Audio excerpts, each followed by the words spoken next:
Hello and welcome, everybody. We have another rapid interview, and this time with somebody lovely, Irina Krush. Welcome to the show. Thank you, Arne. It's good to be with you. It is good to have you here. As you know, and as all of you probably know by now, we are going to have an epic 15-minute rapid match. And in the same match, I will ask you some questions, which you will also answer. So you have to do three. That's four. Probably it's four. It feels like four, but it's only three things which you have to do all at the same time. Multitasking. I'm not capable of doing this. Let's see how well you will manage. You need to give me the difficult questions at the critical moments, Arne. I'm a pro with that, meanwhile. Yeah. Friendly game. Perfect. Yeah. Friendly game. That's what it says, but we know better, right? So you are white, so you can start whenever you feel like, and I'm going to ask you the first question right away. Irina, for those people who actually really do not know who you are, tell us a little bit about yourself. Who are you? Yeah. Okay. Well, my name is Irina Krush. I'm the current U.S. Women's Chess Champion. Yeah, I'm also the 8-time U.S. Women's Champion. And the first American woman to become a grandmaster in 2013. So I think those are my main claims to fame. Excellent. And you didn't even flinch for a short second once I was putting on the Albins Countergambit, as if this is your... It's completely normal, yeah. No, like I was a little surprised. I gotta admit, Arne. Okay, well, didn't really. So, and that is a nice variation because there was a long time where it was crucial to play G6 first, but it switched either to the knight going to D2 or this special move A3. But I know everything about the Albins Countergambit. Now I have my own variations. So, yeah. Yeah, you're scaring me already. Okay, perfect. I like that. Now, before I make the next move, your journey started in the beautiful Odessa in the Ukraine. At the age of 5, when you kind of started to learn chess, your parents and you moved to the US. How many memories do you have about this time back then? Yeah, not so many memories. Wow, H5. Look at that. You're just trying to shock me. Nah. Oh. Just Let me try to understand the point of this move, Arne. I mean, where is this pawn going? You want to go to H4, you... There we go. All right, let's continue with our plan of B4 since it still seems okay. So yeah, I was born in Odessa in the Soviet Union, and my family moved to the U.S. when actually I was 4.5 years old. So we emigrated. We spent some time in transit in Austria and Italy on our way to the U.S. That was like a standard thing in those days, 1988. And we arrived to the U.S. in January of 1989. I just turned 5 years old. And my dad, I think, had started teaching me somewhere in our journey. So not actually back in the Ukraine. Oh, okay. Yeah, but like we had a lot of free time hanging out in Italy for a couple of months, on our way to our next destination. So my dad started teaching me around that time. Not bad at all. Svetlana Demchenko, who I have those training sessions with, which the series is called Svetlana's Smart Moves. She's also from the Ukraine. She left to Canada at the age of 11, and yeah, that's one correlation I just found. Although Canada and US is something different after all. I was searching, I was preparing for the interview a little bit, and I found something funny. It's almost bizarre. Maybe you can tell us something about it. It's a YouTube video, and it includes famous host Steve Harvey and Hillary Clinton. Yeah. What's that about? I saw it. I thought it was awesome, by the way. It was fun to watch. Okay, so a few years ago, I got a call from the producers of the show, and Trying to remember what was the name of that show. I forgot it either. But it's the Um, show where there's three people and one is only the real person, and the prominent guests have to guess. exactly. They have to ask you some questions and figure out who is the real chess grandmaster. Basically, that was the idea. So I flew to Chicago. Um, I really, I didn't get to meet Steve or, Hillary other than on the show. There was no like, personal time. It was kind of interesting to see how these shows are done. It's very, very like efficient and like you fly in, you fly out. Like I met the people, the other actresses who were hired to represent me and try to make Hillary and Steve believe they were the real chess grandmasters. And that was kind of cool because I saw like how much preparation they were doing. Like they had learned about me, studied up on me. They knew quite a bit about chess, and I worked with them a little bit on how to answer the questions. So actually like that was something I was helping them with too, to make it more realistic. Uh-huh. I wonder, okay, let's just do bishop b2. And I feel like they did a great job. I mean, I think they made it pretty hard for Steve and Hillary to figure out who was who. Yeah. Maybe I could have done a better job acting, less like myself, but I didn't. No, it was fun. It was fun to watch, and I also just what you mentioned. I thought, like, did you meet them and did you tell them a couple of things, because they were, some of them were. It sounded pretty confident with the answers. With like, okay, yeah, you learned the text, but you know the answers, and that was. Yeah, I fun did to work watch. with them a bit. Yeah, for sure. They had a lot of questions. I mean, they were definitely well prepared. Those ladies, and they were very friendly, and it was nice. That part of the experience was nice.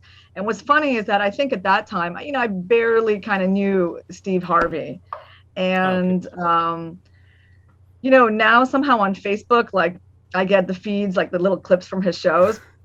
And I start watching them and I'm like, Steve Harvey is really cool. Like now I have a much better idea of, the Steve Harvey show than I did when I actually went on it.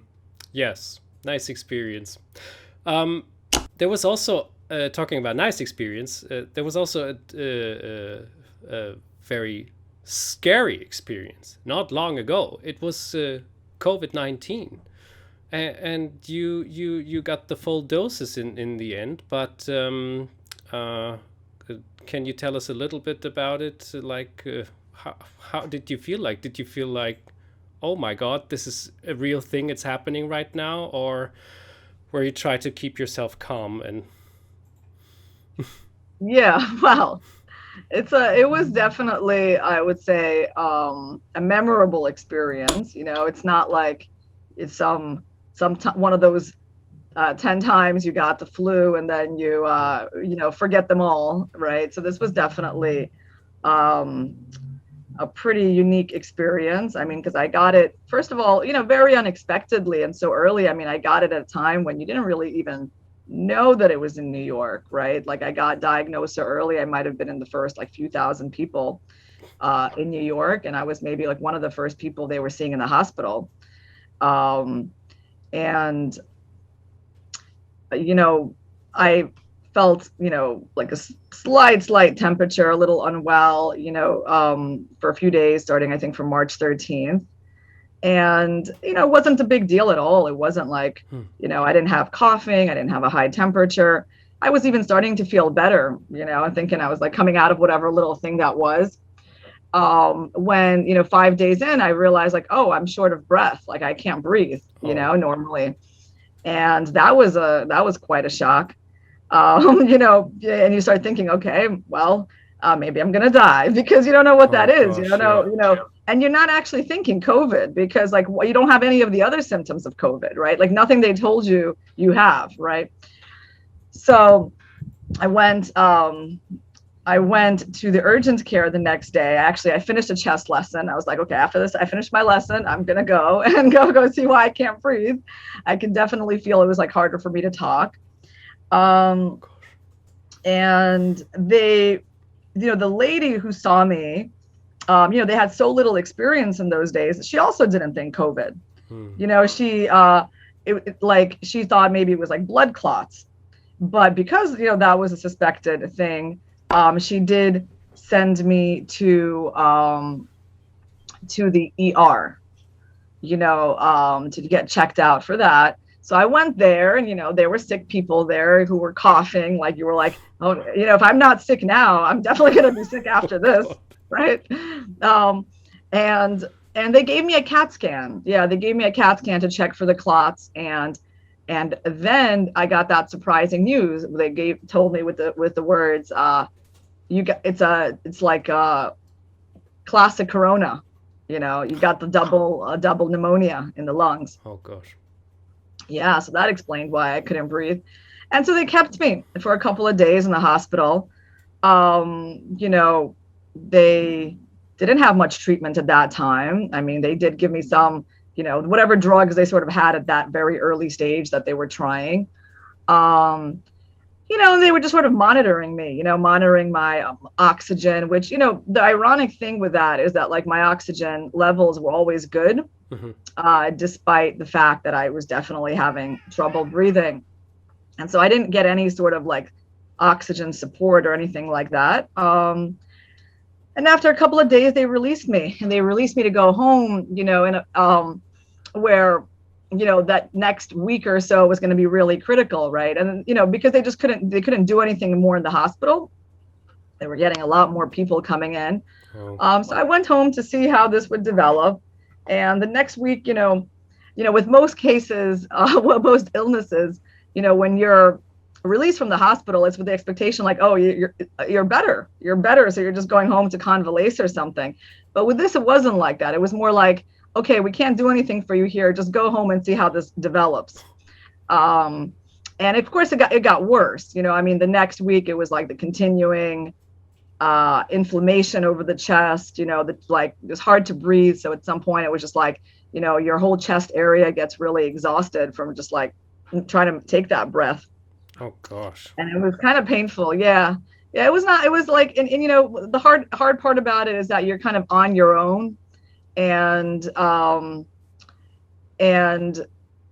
don't know what the next day is going to bring, right? So there's a lot of uncertainty with COVID. I mean, of course, that's what now by this point, like many people have gone through this experience, but sure, that was kind of a novelty for me. Just go home and swim, if you can. And I went back to the ER like multiple times after that. When I saw that things were bad, I mean, you don't want to just wait at home until you finally can't breathe anymore. So when I felt that things were like, at their peak, I would go and they would do like an X-ray and sometimes give me like a shot of painkiller into the shoulder, something like that. But by March 30th, this was like about 2 weeks in on that my third visit to the ER, they were like, well, your X-ray is completely clear. So that was good news. And this was despite the fact that I just couldn't breathe, So COVID is a very, kind of paradoxical disease because, you're getting like the signs like everything's okay, but you're certainly not like feeling okay, And this lasted, this lasted for a while because, even once the acute stage was over, of course, I struggled to breathe for a long time, and it was hard when I was talking, and it would like really inflame my chest. And even up to this day, of course, my breathing never went back to that status quo. It's much better now than it used to be. And I always was, functional. I'm not, but you can definitely feel it in the chest. I can feel it when I like walk upstairs, that I'm out of breath in a way that it has nothing to do with my fitness level, Oh, damn. Yeah. So it was COVID left some big effects, we'll see. Oh, wow. Okay. Blessings. Arnie, I don't want to make you lose on time with my long story. No, I couldn't move at the moment. I literally couldn't move. It was,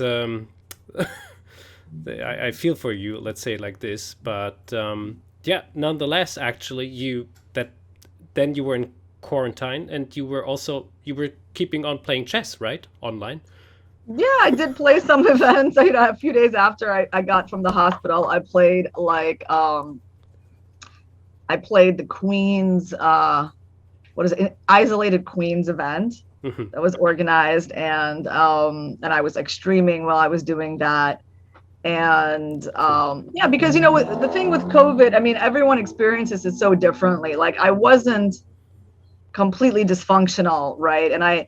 And basically all of my problems were centered on like the breathing, and I didn't have a temperature, and I didn't have a cough, and I didn't have like other kinds of aches or pains, like, Hmm. so that for me it was just like one main thing. And so it didn't really prevent me from playing. It's like, so I feel like COVID, I mean, what it basically did is like it took your level of health down, but not down enough to make you like not be able to function, I right? see. Yeah. So that's how it was. It's interesting like that. Mm. Of course, I never experienced anything like that. I didn't never had any sort of conditions similar to that. But yes, this is my first time kind of experiencing a chronic, ongoing thing. Oh boy. Yeah. Yeah. Let's. But it's okay, Arnie, because I got a lot done in the last year. I Yeah. mean, it's been a very productive year. I always kept working. And I have to say, like, from a lot of points of view, it was a really good and productive year. Excellent. Okay, that's great. Yeah, talking about your productivity. So, you won 8 U.S. women's titles. Is that correct? Yeah, my last one was online in the Not same long ago. chair that I'm talking to you now from.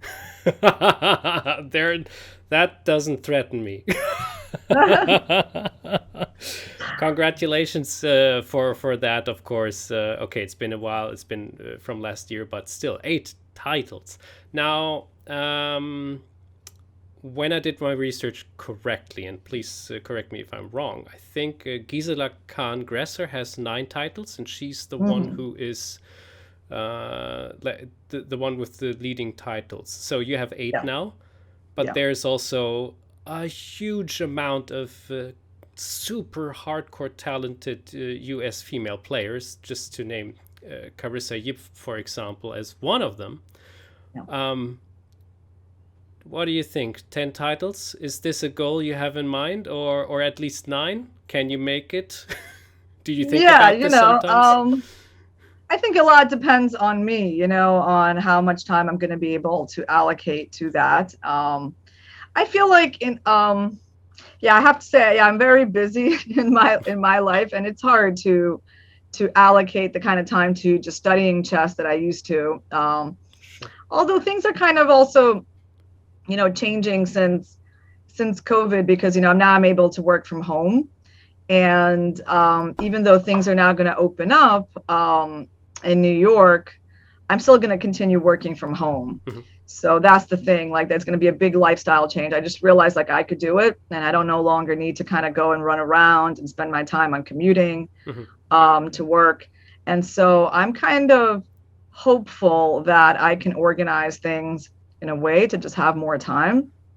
I mean, I certainly have added in some things to my life in the last year that I didn't have time for before. So I feel like studying chess and preparing for my tournaments, it's also another thing that I can, add back in. And I definitely am motivated. Yeah, I would say I'm motivated to do well in 2021 at this year's October championship. I mean, especially when you have the title, I mean, you want to not, you want to have it again, As long as you it's the know. same chair, what can go wrong? Well, it's not going to be online this year. No, Now it's you going have to to be take it back in with St. you. Louis. But yeah, I'm gonna look forward to that. Actually, I can just feel you. I think a lot of chess players are looking forward to play over the board directly again. They have this longing for this. So, luckily, we as us as a chess playing group have this online feature. So just imagine we would be a swimmer or playing polo or something else. It would be far more difficult. But talking about chess, so you are an super active chess player. You've since more than 20 years you have a rating of over 2,400. You could reach the 2,500. You could reach a GM title. Um, all of this, it's so many things which you're dedicating. So which question do I want to ask first? So yeah, you reached your GM title. What was your feeling back then? Was it something where you go like, that's what I wanted to have, this is amazing, now I can relax? Or was this something where you said like, that's just the beginning? Wait for it, guys. That's an interesting question, Arne. I mean, I made my GM title pretty late, when I was 29, which is actually very rare for anyone to make their title. So I don't think I had either of those extremes. Like, I didn't have the feeling like, okay, now I can just like relax and, not have any new goals. And I didn't have probably the feeling like, okay, now I should just I should just go all the way. I don't know, because basically like about a little over a year after I made my GM title, I actually did make the decision to kind of switch over more to the business aspect of it. I formed my company, GM Chess, along with two grandmasters from Republic of Georgia. Great. Georgi Kachishvili and Tamaz Gelishvili. And, we started organizing like camps for kids and classes, at the Marshall Chess Club. That took quite some organizational work. And I started teaching more. So all of these things, of course, like, I stopped playing as much. When you teach, you can't really just go for weeks at a time to a tournament, because, well, your students need you. Yeah. So you kind of have that responsibility. I'm wondering if I should sack a pawn, like if I go bishop e2, queen g2, bishop f3. Oh yeah, I forgot we're playing chess. Yeah, just to like put the bishop on a interesting diagonal and to kind of spice up the game. Of course, my king's in the center. Yeah, I want to keep your king in the center, actually. Yeah, what to do with this king and my bishop, and also the queen. Oh, I have an interesting idea, but wait. I see some of your ideas. Really? This idea of putting the bishop on f3 is really... I wish I would see my ideas. Yeah. You know what? All right, let's do it. Because it's kind of fun. Now? It's kind of fun to play like this. Yeah. Let's do some development. So where are you sacking your pawn right now? I would love to. On g2. Oh gosh, this pawn is literally green from poison. This is like the most vicious pawn I've ever seen. He's glowing. Can you see it? It's there's this chess-based feature which shows that poison pawn. No. Yeah, I would probably never ever dare to take that pawn. I thought about this for a while. Yes, that was what I was thinking to try to prevent, right, with bishop 3. I need to ask you a stupid question. Go ahead. How many jokes from chess players have you heard about your last name, and can you still deal with it? Oh yeah, that's fine. I like the the riffs on my last name, if someone can think of any. I cannot say I hear it like too often these days, Okay, good. But I do recognize that my name is pretty good name for a chess player. So I don't mind any sort of jokes on that. So how do I protect my bishop here, Arne? Well, you try to protect your bishop. I have to tell a quick anecdote. I was living in Malta for many years. It's a tiny island below Italy, and loads of people's name in Malta is Caruana. Because actually Fabiano also probably has some ancestors there, or family maybe, or something like this. So at one point I played against a Caruana. And my stupid little brain was like, funny, Caruana, haha. So I mentioned this to him. I'm like, hey, Caruana, that's a big name. And he's like, yeah, actually the reason is he's my nephew. And he said it in such a perfectly straight manner that I was really like, wait, what? And he's like, no, I'm just kidding. I'm hearing this all the time. Okay. That was a nice counter for that, yeah. Yeah. So there is where your bishop is leaving to. Is this pawn now? The pawn is even more poisoned than before, since my knight has been moving to the only available place. Or is it? It's a nice game. I'm enjoying it a lot. But my time is a bit bad, so that's not what I'm enjoying. Let me put in this quick move here. Not sure how good that is, but I believe you should move your queen for... No, maybe not. Oh, yeah, okay, it happens. Yeah. So... I guess I had bishop g4 too. Yeah, that's what I thought. That's an option as well. Okay. Oh, I have a nice solution here. Oh, no. What? That's not what I want to hear. Let me quickly ask you a question. Go ahead. So you've been managing to work a lot. Now, chess-wise, you say GM chess with the Georgian grandmasters. What are the next projects coming up for you? What is the thing which we all can look forward to from you? Wow. Okay. I mean, the next big thing. I mean, I have to get it started, but it's somewhere on the agenda. Like, I'd like to start a YouTube channel. Yeah. Fantastic. Yes. I'd like to do, I mean, I feel like there's a pretty big audience out there, lots of people coming into chess now. And, I have a lot of, background in teaching, right? And I teach all kinds of people, like kids, adults, like all levels. And especially, so I have some kind of idea of like what people need to learn across these levels. And I might, I think might be useful for people to you have to have that resource for me. You have to. If you're already good with telling stories, which I could find out right now live, and probably all of you agree with that. Yes, you have also quite good chess knowledge, I have to say. So you have to make a YouTube channel. That's absolute go. I believe everybody agrees on this. So I hope I can see you on YouTube much more often in the future too. Yeah, there's no other way. Okay, that's very kind of you that you were now also made the time under 2 minutes for me. Thank you very much. I appreciate that. Yeah, it's getting really close, right? It became a bullet interview instead of the rapid interview now. So yeah, let's concentrate on this little chess game a little bit. Okay. All right. Yeah, I think it's dangerous for me. Well, you got some chances here, Arnie. Yeah. Well, I chose my questions carefully. Oh, I think I would have taken with the queen to stop me from castling. That was because now that was like my big idea is that I can castle. Wow, that's in the danger zone, and maybe it's not a danger zone. Maybe you're right.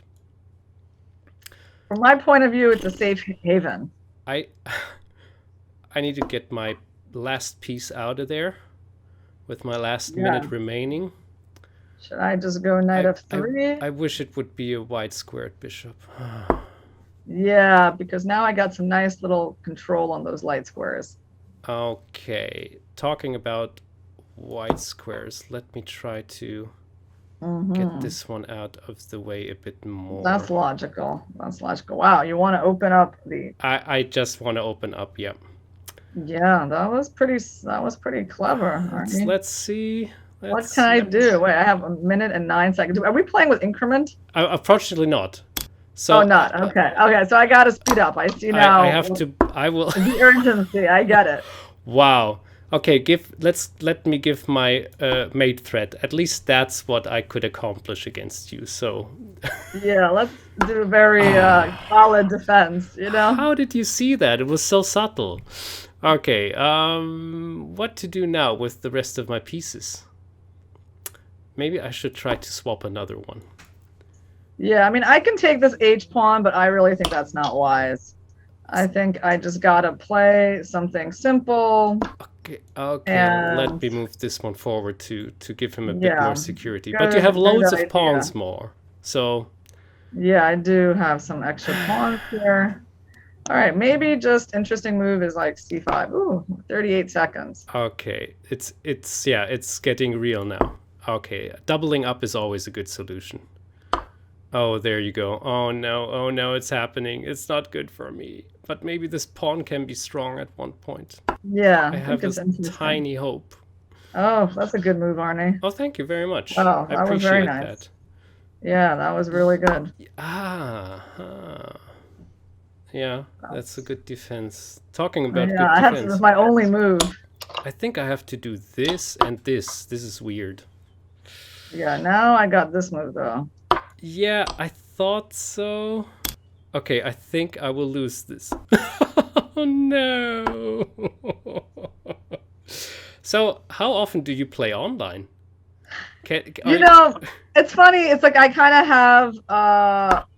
of have my periods. Like sometimes I get really into it, but often I think I will give this one up, and because there was just too many pawns out of this. Well played. Whew. But I'm happy I could give you a little bit of trouble. So yeah, that was interesting, Arnie. And I think if we just talk about that game, can we actually analyze it for a second? Oh, absolutely. Yes, sure. So yeah, I would love to. Do you have chess base on right now, right? Yeah. Okay. Yeah. Should I share my screen, for example? Screen, yeah. Oh, perfect. So I'll just share my screen. I have to enable you to share your screen. Yeah. Now you can do so. Super cool. So here we go. Okay. I thought you could take with the queen on d3. All right. And this is a kind of a tricky position. Now, so what was I thinking about? Prevents castling. That's a nice one. Yeah. But then I thought of just not working. You're right. I mean, I actually thought about this move to try to go here. Yeah, exactly. But then I saw you had this move. Then I was like, well, I don't know what's going on. Like, this is kind of an annoying threat. Very nice, yeah. Maybe it's not the end of the world. I mean, I have king d1, but it certainly feels a little bit uncomfortable. Awkward, yeah. Oh, that is. Yeah, who knows? Maybe you can add in this rook, Arnie. Like, look at that. Yeah. Somewhere. So I wasn't going to go bishop b2, right? So, but you see how your move was a bit of a problem. I'll tell you what I was going to do. I was looking at this move. I was trying to like get rid of your knight. Okay. What would I do there? Yeah, that's a nice one. Yeah, and so the question is like, do you have time for like crazy things? Always. Yes. I don't know, sack something, try to see if you can use my the bishop, and yeah. This is my style normally. Yeah, very beautiful. I kind of wish we could, like maybe here. Because, you're down a rook, but, you got a lot of activity against my king. It's definitely interesting. Probably the computer would say white is clearly winning, but... Yeah, but I agree with you. I mean... Even like knight f1, perhaps. Too bad that in this position I can take with my queen, isn't it? Because that would be like a very beautiful checkmate. Oh. Very nice, but unfortunately I can take with the queen and that doesn't work. And there's no checkmate from here because of the pawn, right? Isn't that funny? And the game is over, yeah. Oh my lord. What a game. Knight f1, but I mean, is that really the end? That's the end of the fun. I suppose it could be, just because there's not so many. But this is an awkward move, and it's difficult to find it. But right, of course but hold on, Arnie. We go here, and you go here, and and we keep going. But isn't the queen now just going to d2 and just goes like, I don't want all those shenanigans? And then rook e3, yeah, it doesn't quite work, right? No, because now you go to d1. But if if the queen just takes c4 and waits, is that even possible? Well, the problem is that you're down not just an exchange, you're down an exchange and a rook. Yeah. So it's not working. So probably I can find a way to defend, but I definitely thought queen d3 was like, keeping my king in the center. I thought that was a bit problematic. Nice. Yeah, thank you for this analysis. This is a reason I love Albins Countergambit. Obvious, it's very It often was fun, yeah. but it also depends on who you play against. Some don't want the fun, but you were definitely going like, "Come on, let's do it. Let's give you this G pawn." Is For this example. H5 idea? Where did you come up with that? This move That's that my shocked own. me That's so my much. just my own preparation. I love to play H5 because normally my bishop on C8 is weak. And H5, H4, even H3 at some points is giving him enough space to go to G4 or to F5. Yeah, like here I was thinking, should I stop the pawn or just let it go? If I attack your pawn, I would really, I would probably go one forward, and that's nice because now your bishop is really in an unpleasant situation. Yeah, I just take it. Yeah. And then Just the kind of play castling with is the gone open on this file. side at least. Yeah, so I think probably my prudent H3 was all right. H3 is good, and then I play bishop. Yeah. H3 is also actually that's mostly played against that. Yeah. Awesome. I mean, I felt like things were going pretty well here for white. It was not so easy for you to get the compensation. But, you know, oh yes, B5, right? This could have been interesting.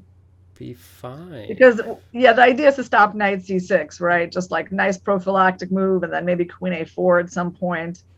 I was so focused on like you taking this pawn that I kind of forgot that you could first go here. And I think bishop D3 was actually bishop C2, right, followed by bishop D3 was very good because I couldn't castle anymore. You got my queen away, and I just couldn't get castling to work. So it's kind of interesting, this position. I mean, B5, anything else you can do? I mean, I suppose you don't have to sacrifice everything. That was, but you see my idea that on knight E7, bishop B2, I try to go queen C3. You have to move. Yeah. So also, no, it's not working.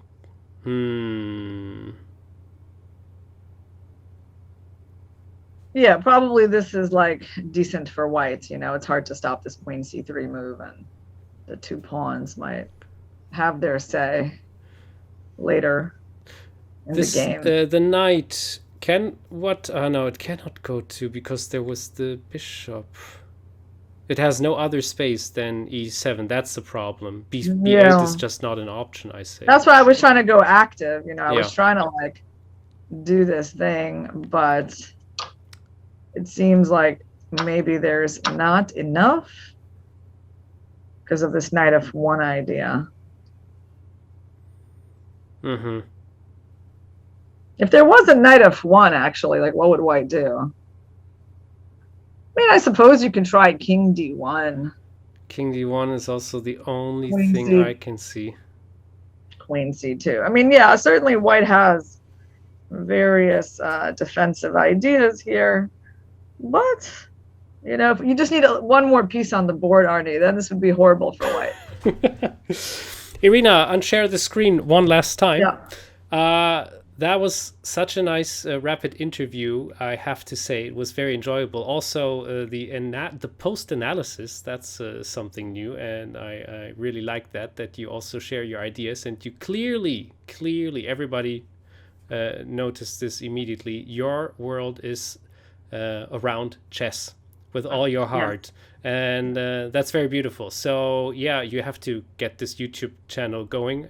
Best yesterday or today. Yeah, you know, that's true, Arnie. I mean, I like basically my whole day is around chess, and even when it's time for me to relax, like I like to relax with chess. You know, some good books. Like I'm currently got here this book by Yefim Geller. Okay. It's actually one of my favorite players to learn from, and I feel like his games like are just very instructive. He's got a lot of like just classic timeless ideas that students can benefit from. And then another one I got on my table. This one's interesting. The King's Indian, according to Tigran Petrosian. So I like to actually study the classics, and yeah. How many chess books do you have? A lot. It's the most valuable, you know, possession in my apartment. Like if someone came and they wanted to steal something, they would get the most value, I think, out of the chess books, which are worth, collectively worth a lot, Wow. more than, like a computer or something like that. So yeah, chess books are a bit of my passion. I like to have them around. Beautiful. Irina, thank you so much for this and for the time you have taken here. Everybody else, I hope you enjoyed it as much as I did, and we see each other another day. Bye bye. Bye, guys. Thank you, Arnie.